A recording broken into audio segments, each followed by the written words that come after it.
O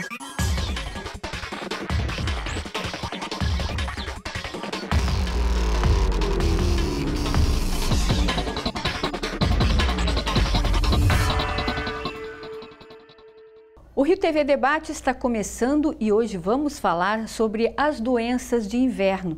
Com a chegada do outono e do inverno, as doenças respiratórias e as alergias se agravam. Para falar sobre este assunto, recebemos os nossos convidados. Dr. Fernando Mota, pesquisador do Laboratório de Vírus Respiratório e do Sarampo da Fiocruz, e Dr. Nelson Cordeiro, presidente da Associação Brasileira de Alergia e Imunologia Regional Rio de Janeiro. Desde já eu agradeço a presença de vocês aqui nos nossos estúdios e eu começo a minha pergunta com o Dr. Nelson. Quais as doenças mais comuns neste período? Outono e inverno agora a gente fala, né, doutor? Nesse período com a temperatura mais baixa, a umidade do ar mais baixa, há toda uma facilidade dos vírus se proliferarem. Então, vocês vão ter mais de 250 vírus, depois o professor pode falar ali, e vão encontrar condições que o vírus é muito pequenininho e dissemina com certa facilidade, uma incubação rápida. Então, a gente vai ter vários vírus, o mais temido aí seria o influenza, né, que tem a vacina, que depois vão ser falado aqui, e outros vírus, são muitos vírus, com as suas cepas. Então, de cara, os vírus respiratórios com as suas consequências. A consequência qual seria? Crises de alergia, de asma, de rinite, que podem ser posterior ao vírus, e infecções mesmo bacterianas que vão encontrar um ambiente favorável pós-viral. Então, seriam as doenças mais comuns. As mais agressivas, a gente falando assim, seria a influenza em primeiro lugar? Sim, sim. Dos vírus respiratórios, o influenza é o mais temido, né? E as vacinas elas vão diminuir a gravidade e é necessário que se faça antes, porque há um período de mais ou menos 10 dias para que se crie anticorpo. E como o vírus é mutante, é necessário que todo ano o paciente se vacine. A importância da vacina. Então, doutor Fernando, nessa área de pesquisa da Fiocruz, que é uma referência, o que temos de novidade de pesquisas nesse tema? Influenza acaba sendo todo ano uma novidade, né? Ele é um vírus que ele traz muita novidade a cada ano. E na Fundação Oswaldo Cruz nós trabalhamos assim, o principal trabalho ele denota uma novidade no momento que cada vez que você investiga o vírus você tem diferentes surpresas, você tem sazonalidades com doenças mais graves, outras a gente chama de sazonalidade esse período anual, né, de circulação do vírus. Né, outras nem tão não graves assim, mas o importante de fato, como o doutor falou, a vacinação para proteção da população, né?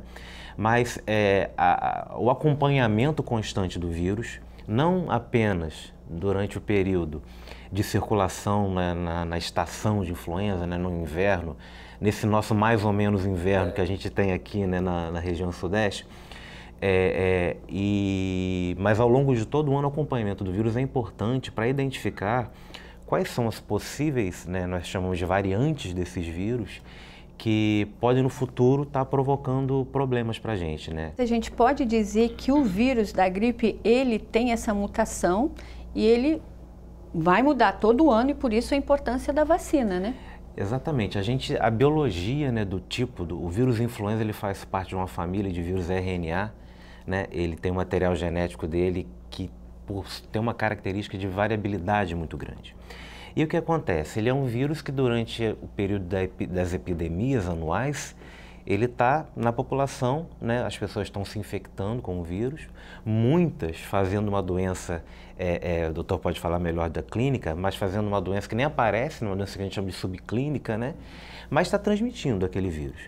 E esses vírus, então, que circulam na comunidade, eles acabam sendo passados adiante e mesmo durante os períodos onde a gente não tem grande circulação, eles permanecem.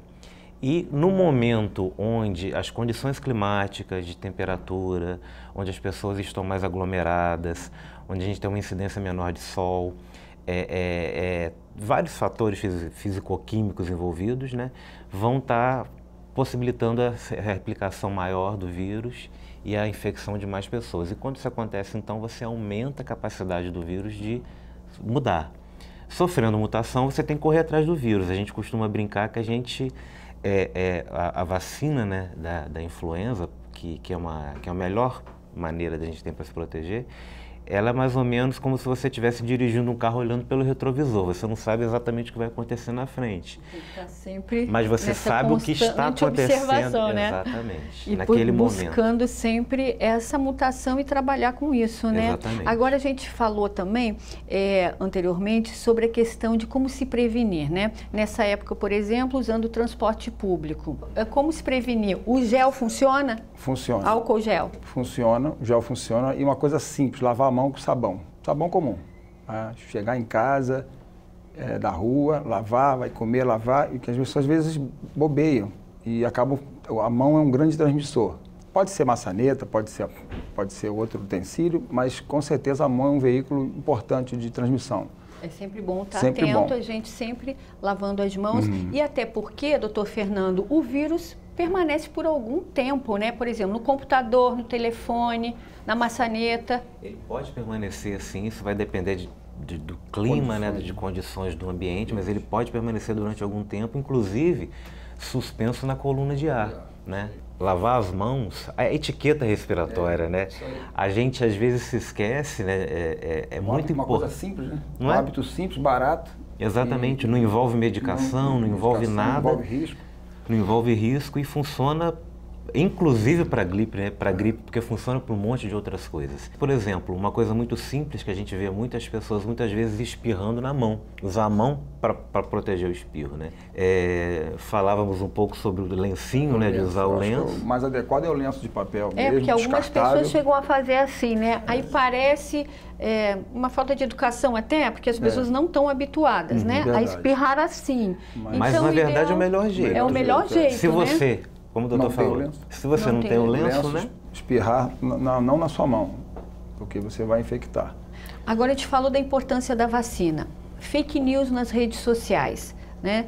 Elas acabam gerando uma grande desinformação. É um problema muito sério, né? Porque às vezes a mensagem que passa parece real. Eu vi uma que era uma pessoa de terno, parecia de Harvard, lá cheio de livro atrás, só baboseira, falando coisas que não condizem com a infectologia, com a infecção do vírus, com a proliferação do vírus, dando informações falsas. Informação falsa que tomando a vacina pode ficar gripado.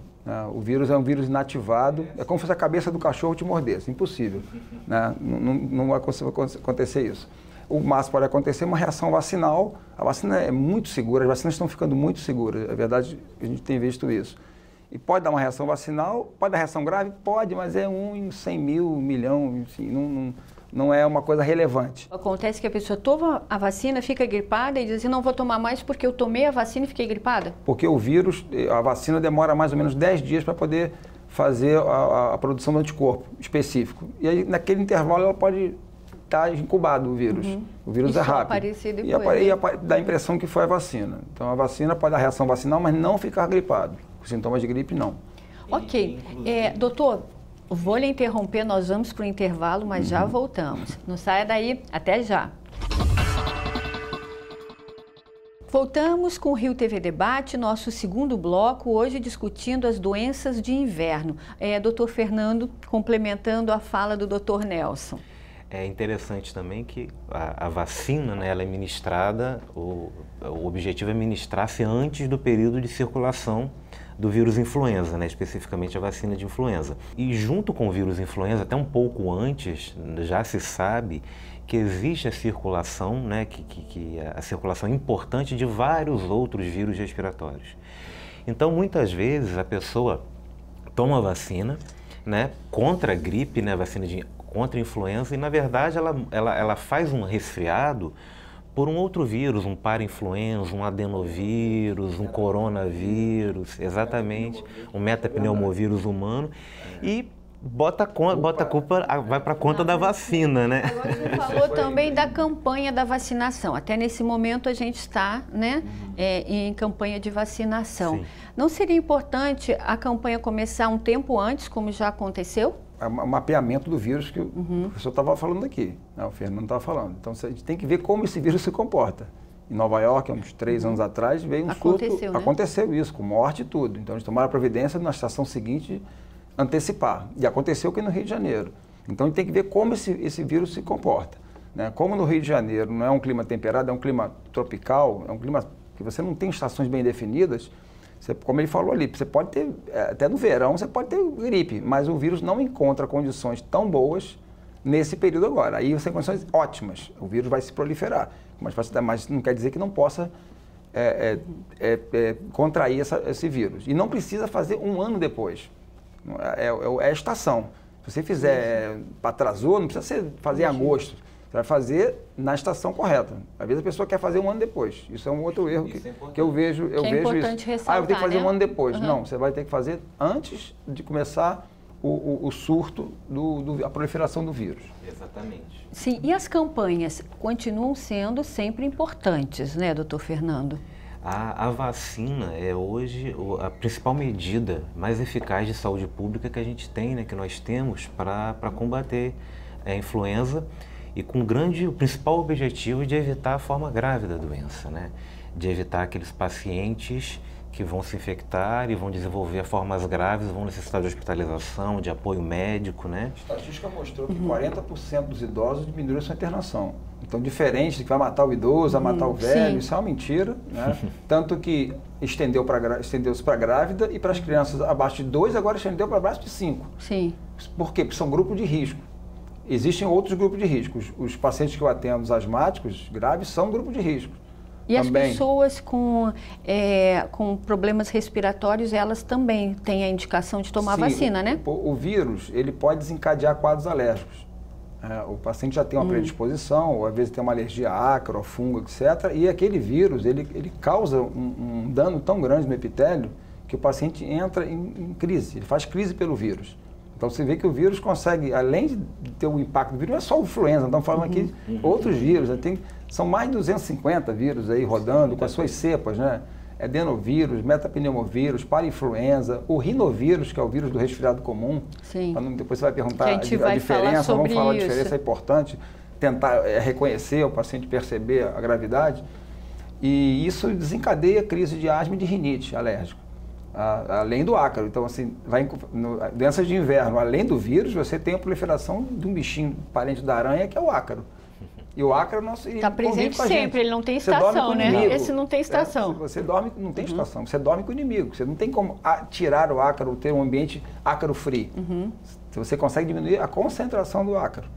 Isso consegue fazer, tem um certo efeito dentro do tratamento. Só o controle ambiental, não, mas dentro do tratamento todo, sim, é importante. Sim. Essa questão das doenças respiratórias também a gente inclui a questão do ar-condicionado. Um estudo bem recente, né?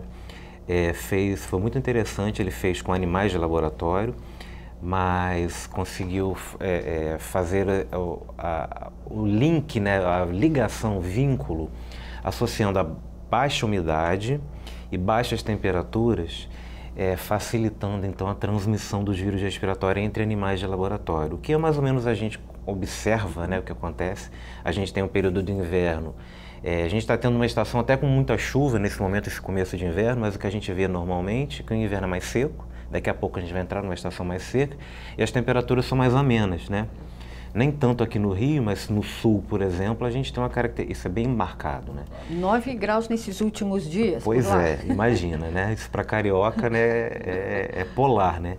Mas o que acontece é que nesse momento, então, quando você tem uma diminuição de temperatura, uma diminuição de umidade, isso é bem recente esse estudo, você tem uma transmissão melhor no vírus influenza especificamente falando. Então, em lugares fechados, com ar-condicionado ligado muito tempo, onde a umidade cai muito, se você tem alguém com o vírus doente ou transmitindo o vírus mesmo sem estar doente, a eficiência daquela transmissão vai ser aumentada. Por isso que durante o verão, onde você tem muita chuva, que você tem uma umidade alta e você também tem temperatura alta, você tem uma diminuição da transmissão e da circulação do vírus. Agora, por exemplo, em ambiente de trabalho, a gente tem um ar-condicionado, o que é importante fazer para que esse nível, né, do ar fique bom? A hidratação é mais importante da pessoa, né? Mais do que do ambiente da pessoa. Então é a hidratação mesmo da pessoa, tá?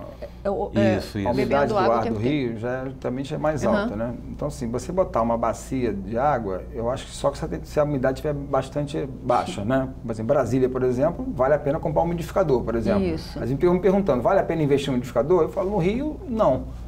Você bota uma bacia d'água, porque a umidade não é tão baixa assim. Você pode ter... Agora, o umidificador, ele ajuda quando você está gripado, na questão da respiração? Uma dúvida. Não vejo essa importância, assim, lugares secos, né? Dando exemplo de Brasília, que é muito seco, 40, 50 de umidade, 30 de umidade, aí sim, porque resseca, sangra e facilita algumas proliferações. Agora, no Rio de Janeiro, não vejo, nunca li um trabalho que fale que o umidificador seria uma coisa decisiva. Doutor, a diferença de gripe e resfriado, que tem os sintomas parecidos? São vírus, né? Só que um é um vírus mais agressivo, ainda mais quando você não está vacinado. Quando você é vacinado, você pode ter a gripe também, só que ela vem mais branda. A cobertura é muito alta quando você faz a vacina da gripe. O vírus da gripe é um vírus agressivo, geralmente com temperaturas elevadas. O estado geral, geralmente, é um estado geral mais comprometido. Ela tem uma ação rápida. O paciente fica bastante debilitado e você percebe que não é um resfriadinho comum. O resfriado comum pode dar febre, geralmente são febres baixas ou sem febre, geralmente o rinovírus. São várias cepas do rinovírus. O estado geral é melhor, você percebe pelo estado geral. Essas gripes evoluem muito rápido, às vezes, para pneumonias às vezes graves. E você, no exame clínico, você percebe que tem alguma coisa a mais da gripe. Tem outros vírus, realmente, o adenovírus pode dar febre alta. Dá dúvida, realmente, tem dúvidas. É difícil você colher o material para vírus, não é muito comum, os laboratórios não têm, às vezes algumas emergências têm. Isso dificulta realmente isolar qual o vírus que é. Então, a gripe, geralmente, quando você desconfia, febre alta no início, primeiros 24, 48 horas, estado geral comprometido, criança muito debilitada, às vezes pálida, tem que ir para emergência e, às vezes, não sendo vacinada, fazer o Tamiflu, que aconteceu até comigo, agora está pensando na criança que chegou para mim, com um diagnóstico errôneo. Outra coisa que tem que ter cuidado com a supervalorização de sinusite. A gente vê muito diagnóstico de sinusite errado e bacterianas, né, que não é, na verdade, criança com 48 horas com febre muito alta. O diagnóstico de sinusite não é comum isso. Sinusite em criança nem dá febre, a bacteriana. Faz antibiótico que não resolve. Não resolve, e aí ela estava muito prostrada, não tinha sido vacinada, e eu falei, vamos fazer. Então, mandei de volta para a emergência, e aí sim, uma outra equipe examinou e entrou com a medicação antiviral. Em 2 dias já estava ótimo. Ok, então, nós vamos para mais um intervalo e já voltamos com o nosso último bloco do Rio TV Debate. Até já! Estamos de volta com o último bloco do Rio TV Debate, hoje falando sobre doenças de inverno. Dr. Fernando e Dr. Nelson, complementando o nosso bloco anterior, automedicação, o perigo. Muito perigoso, muito perigoso. Agora, com essa lei da Anvisa mandar carbonar as receitas com antibióticos, diminuiu, porque as bactérias estavam ficando resistentes. Porque o brasileiro, ele é assim, você falar que é bom, o vizinho, dá. É uma cultura, é cultural. Então, a automedicação é um perigo, porque você vai errar o diagnóstico, vai errar a dosagem, o paciente não é o mesmo. E cada organismo reage diferente. Então, né? O perigo da automedicação. Até estava falando antes, o uso da cortisona, que deveria, eu acabei falando aqui, deveria ser carbonada, deveria ser receita controlada, porque é um hormônio, e as pessoas usam, às vezes, a cortisona achando que é um remédio comum, e na verdade não é, tem os efeitos colaterais. Nós, alergistas, usamos com uma certa facilidade, mas a gente tem a expertise de usar as cortisonas, saber os efeitos, de que forma e a hora certa, porque aquilo é um hormônio e dá certos problemas. E assim, os analgésicos, os antihistamínicos são mais liberados, não tem muito problema, mas basicamente os antibióticos, as cortisonas, os descongestionantes, somente nasais, são mais perigosos e tem que ter cuidado. O doutor queria complementar? Só pensando aqui de experiências também, o que a gente vê é que às vezes as pessoas ficam protelando muito a ida ao médico, né? Isso. E muitas, a gente já recebe lá no nosso laboratório alguns casos para fazer investigação de pessoas que protelaram a ida, né? E quando chegaram, então, tiveram que ir para uma emergência, foram para a internação e você vai ver o histórico. Então, foi uma evolução muito rápida de uma infecção por influenza, né? Justamente porque no momento correto, onde poderiam se tomar medidas que funcionariam melhor, né? Isso não aconteceu. Então, de fato, tendo uma sintomatologia, uma coisa que não melhora, uma doença mais agressiva, uma febre, em que momento médico, né? procurar o médico? Porque às vezes a gente... pacientes da seguinte maneira, aguardar 24, 48 horas, dependendo, que o Fernando falou, dependendo da evolução do quadro. Às vezes, porque os vírus, às vezes, tem aqueles picos virais e no intervalo a criança está correndo brincando. Quer dizer, o influenza é um vírus agressivo, ele não tem isso, a criança vai ficar arriada o dia inteiro. Então, esperar de 24 a 48 horas, se aparecerem vômitos, né, pode ser uma meningite, lesões no corpo, petecas, manchas, o estado geral comprometido, a criança é muito pálida, a febre não cede, enfim, a criança taquicárdica, o coração disparado, aí sim, aí tem que emergência 24 horas, pode ser uma doença mais grave. Mas muitos são vírus que vão ter um pico, ele dá um pico, é uma palha, ele sobe e desce. Sim. E a gripe e o resfriado, eles têm o mesmo período, não? De 7 dias? Se fala em 7 dias, é isso mesmo? Varia muito, né? Varia? Quando a gente fala de resfriado, são muitos vírus, né? E aí você depende do vírus. A gente vai ver que a evolução deles é 5 a 7 dias. Essa é a média deles. Isso. Né? A média deles. Como o vírus da gripe é um vírus agressivo, ele vai favorecer uma pneumonia. Esse é o problema. Esse cuidado tem que ter. Ele vai favorecer a pneumonia. Ele não vai deixar barato. Por isso é que é tão temido. E tem a vacina. Agora, os outros vírus, pode escrever 39, 40 graus, mas em pico. E você fizer uma curva, você vai ver que ela sobe e vai cair. E o estado geral, no intervalo, a criança vai brincando até. Não está vomitando, não está desidratada, não precisa para emergência. Você tem que orientar. Você tem que ir orientando os pais, eles aprendem. Aprendem o que acontece com o seu filho. Entendeu? Isso acontece na rinite, na asma, nas crises de asma, você tem que orientar, tem que fazer um plano, para esses pacientes poderem aplicar o plano.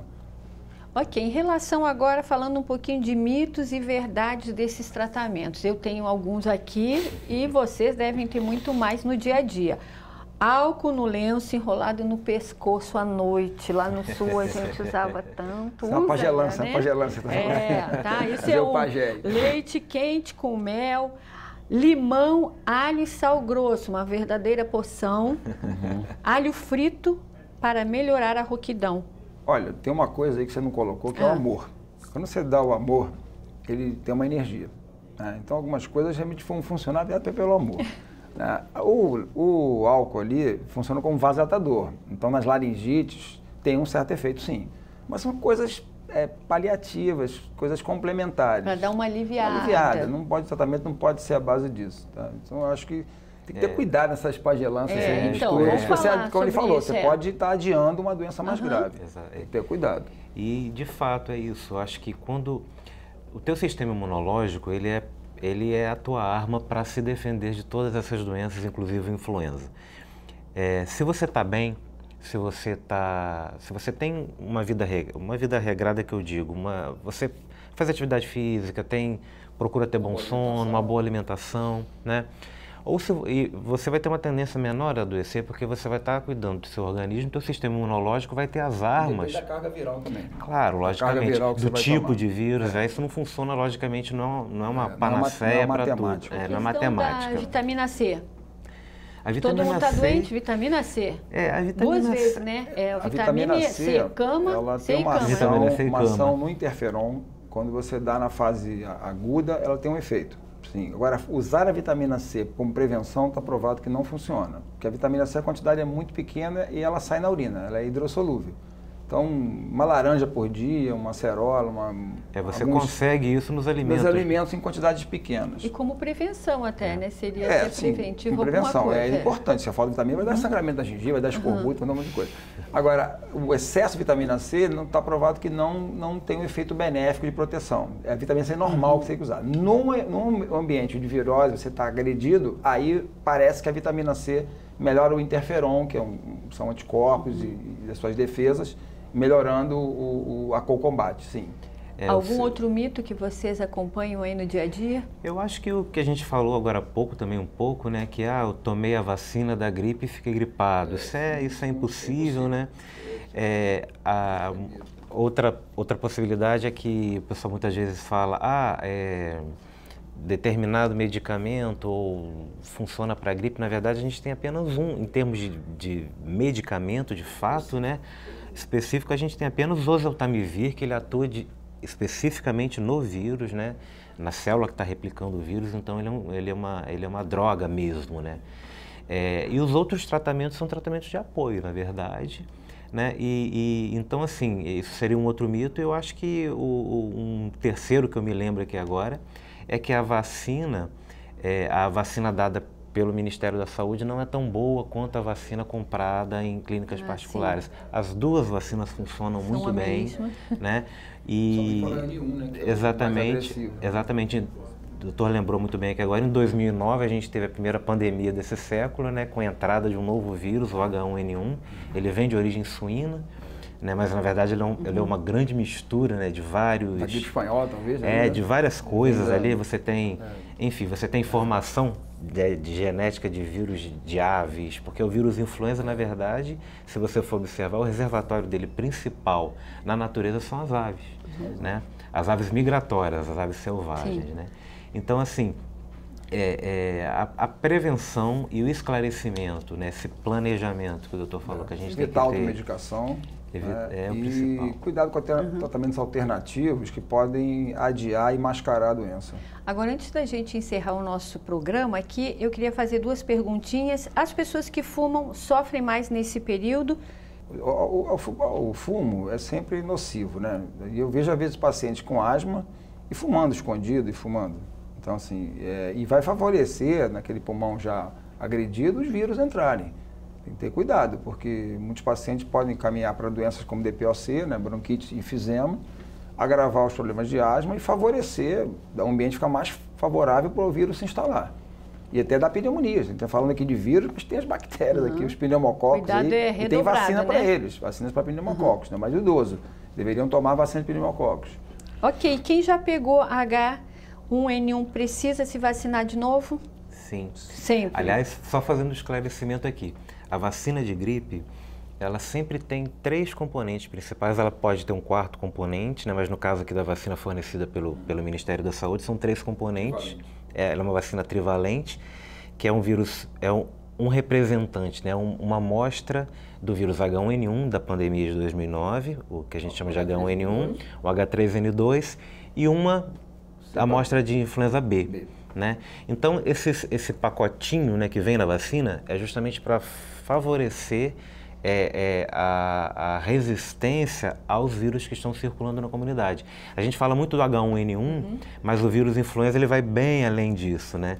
E o H1N1 ele está muito associado aos casos graves, principalmente em adultos jovens. A gente viu isso muito bem em 2009, né? Principalmente por causa de uma resposta do próprio hospedeiro. E quem toma vacina, como o vírus ele varia, ele pode variar de um ano para o outro, né, entre as estações. Então, muito provavelmente a vacina do ano que vem vai ser diferente da vacina desse ano.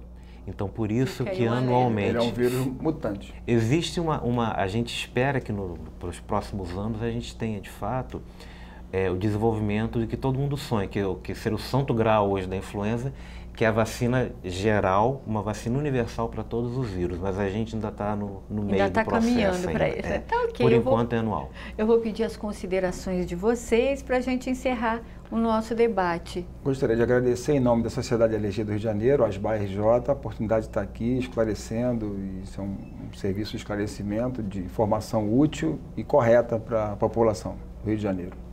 Também gostaria muito de agradecer o convite.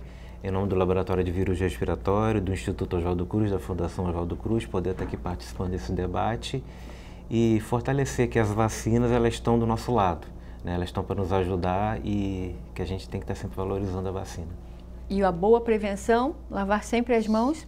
Uma coisa simples, né? Lavar as mãos com sabão, que diminui a transmissão. Ok, muito obrigada pela presença de vocês, pelos esclarecimentos aqui. E a você que está nos acompanhando, muito obrigada pela sua atenção e até o próximo Rio TV Debate. Tchau!